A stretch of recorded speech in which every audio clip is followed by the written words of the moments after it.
Alright everybody, welcome to episode 234 of Psykos Platters. Always powered by coffee each and every time, and well, Rudolph and Burl Ice and Snowman too. Alright, so listen, I wanted to go off and mention to you guys before I start this episode, which will be probably titled VCLT and Other Miscellaneous. I want to thank everybody, like I said, for entering the 500 sub contest that I just got done doing the drawing for, which was the last video. If you haven't seen it yet, had some nice comments, and like I said, everything hopefully will be worked out as well. So I'm very grateful and for getting all the extra subs and the extra love and just sharing those videos out there with your channels in the VC. Always appreciative, always, each and every time as well. So, okay, this one here, like I said, VCLT and Other Miscellaneous. I've got some other things I want to show you today, too. But first, let's go. You want to go with the Other Miscellaneous first? Let's go with the Other Miscellaneous first. We'll save the VCLT for the end of this thing. This is various stuff that I acquired at a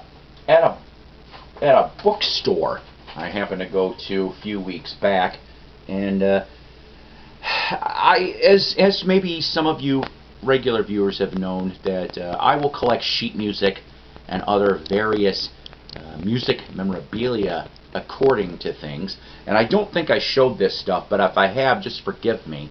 Okay. Right off the bat here, like I said, all the prices listed on here are not what I paid. It was half of what the heck I did. Right off the bat, from the early 1950s, in really good shape, the Eddie Arnold souvenir photo album. That's right. Here's the front, here's the back, proclaiming him to be on RCA Victor Records. That's right. This only cost $0.25 back then. Let me see. I'll show you 2 pages from this. My friend Doug Fields was very impressed by this. Actually, it was very, very cool. Also, here's some. Watch for these Columbia pictures at your local theater. Eddie Arnold's Hoedown and Eddie Arnold's Feuding Rhythm. Yes. If I remember correctly, Eddie Arnold, at one point or another, along with Hank Snow, were managed by Colonel Tom Parker, who, of course, would end up with Elvis for all of his life anyway, before, I think, Parker passed away in '81, if I remember correctly. Put in the comments, any of you Elvis fans out there, is there a good book about Colonel Parker that's out there? I'd like to read it, honestly. I've read some things in different Elvis chapters and books. Shady guy. Shady. But I'd be kind of curious. Is there a biography on the Colonel? Let me know. Alright, this one here. The Stones with Angie. Angie, Angie. I know I couldn't sing for the life of me.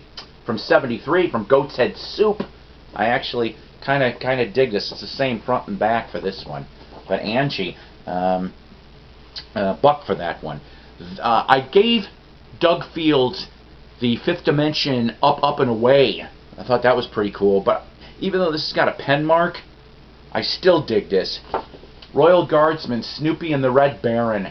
Yes, and get this, speaking of Royal Guardsmen, they did, I think it was within the last month, they did a reunion gig in Ocala, Florida, which is where they're from originally. So, yeah, hopefully somebody recorded that. I just really dig this. I do.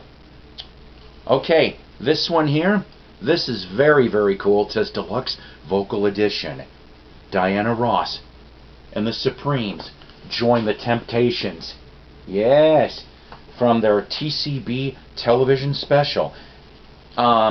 Here's a nice, I know I have to be very careful with this. There's the front of that. It says here copyright '68, so that's what you're looking at. And I knew the back cover would be. Yes, very much so. Dennis Edwards is dead now too. Otis Williams, still alive. Still alive. I'm glad they are. And the Temps just got done doing a new CD too, which I'm actually gonna listen. I want to listen to it. I'm kind of curious about that. Paid $1 for this. And then like I said, I can't honestly remember if I showed you this. Must be early Alzheimer's setting in on me. Jimmy Buffett, if you're a Jimmy Buffett fan, we're going to have an episode down the line talking about him and his music. But this one here, Pirate looks at 50. But it's signed. Yes, from 2000. I had a feeling Buffett did a book signing down here. I just couldn't pin it down. And then I saw this about a month ago at the Goodwill. And I said, hell yeah. So now, my wife is a Buffett fan more than I am. So this will probably end up going to her. But I still think I get a kick out of that. So, alright. You want to know where this VCLT came from? Out of Tennessee. George, the Elvis vinyl guy. I didn't even expect any of this. And George knows that I'm having transportation issues right now. But I'm going to send him some VCLT too. I don't get very much of this. I appreciate it when I do. Trish Mullins has sent me things CD-wise on occasion, which I've really liked the mixes for her stuff too. I need to get back with Trish and get her my address as well, because I've moved since then. But anybody that would be into the VCLT stuff, please kindly email me at small case letters psyko_DJ@yahoo.com. I try to answer my emails at least in a semi-regular way. I don't answer them every day. Maybe it's like twice a week now, because I've just been very busy. But like I said, the only thing I always feel bad about in the VCLT is the shipping costs. It is totally ridiculous, the post office is. But he sent the George, these came out real good. And I thought I'd open this up for you guys to see what the heck George sent me, because I am... Oh. Huh. Let's go one by one on this, shall we? Quadrophenia from The Who. George, how did you know I don't have this? I did have this years ago. I did. It wasn't an original press. I ended up getting it in the late 70s, actually. I still remember where I got it, too. All you Northern Illinois peeps will remember Weebolts. Weebolts had a record section. That is exactly where I got this. I remember I had some birthday money. I ended up getting this, the Sgt. Pepper picture disc, and, Stone's Emotional Rescue. So it had to be an 80. I ended up getting all of that. But yes, thank you, George. That's nice to have that. Let's see, what else? What else? There's a couple in here. Oh, you know what? Thank you on this. I have wondered about this album. He told me he was going to send me some Blood Rock, and I only have Blood Rock 2. Passage is one of the later albums. Blood Rock out of Texas. Big for DOA. That song, I told him and I'll tell you guys, when I heard that song, I don't know if it was firsthand or whatever, gave me the jeebies. It still kind of gives me the jeebies. But God, what a group. Seriously, what a group. Okay, good. Man. Warren Ham's on this thing. He ended up being the singer for the last 2 Blood Rock albums because I'm tired, guys. I'm still working on my first cup of coffee. But he ended up being the replacement singer. But yeah, so Stevie Hill, I remember that Blood Rock got back together because I think Stevie was having health issues. This was a few years back. Ed Grundy, Nick Taylor, Art Cobb III on drums. But I'm glad to have this. Thank you so much, because you know what? I've been looking for this on and off for the last few years. And now I can say this is in, of course, on Capitol Records. It'll be the Red Capitol, if I remember correctly, because I think this came out in 73, 74. Let's see. I got, 2 more here. Oh, you didn't. You did. Seriously? I have been looking. If I remember correctly, this is the first album. I have been looking for this. I know that the cartoon on this, it just blows my mind when I saw this. Yeah, Rutledge. That's it. Thank you. Jim Rutledge was the original singer for, well, actually he was the drummer for Blood Rock, and then he became a singer, and then that's how Cobb III got in. Excellent. I so cannot wait to hear these albums. That's the back, here's the front, of course on Capitol Records. Man, oh man, what else here? Last one. Let's see what you get. What's the stuff here? Hang on a minute. Really? Oh, I do not have this. I don't. Pink Floyd, It's a Nice Pair. Seriously, somebody else showed this album the other day, and I can't remember who it was.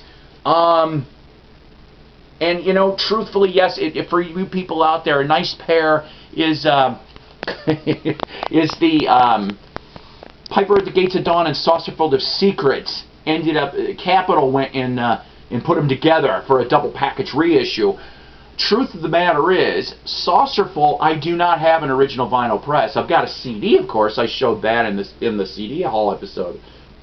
And I don't have a Piper either, original or repress for that matter.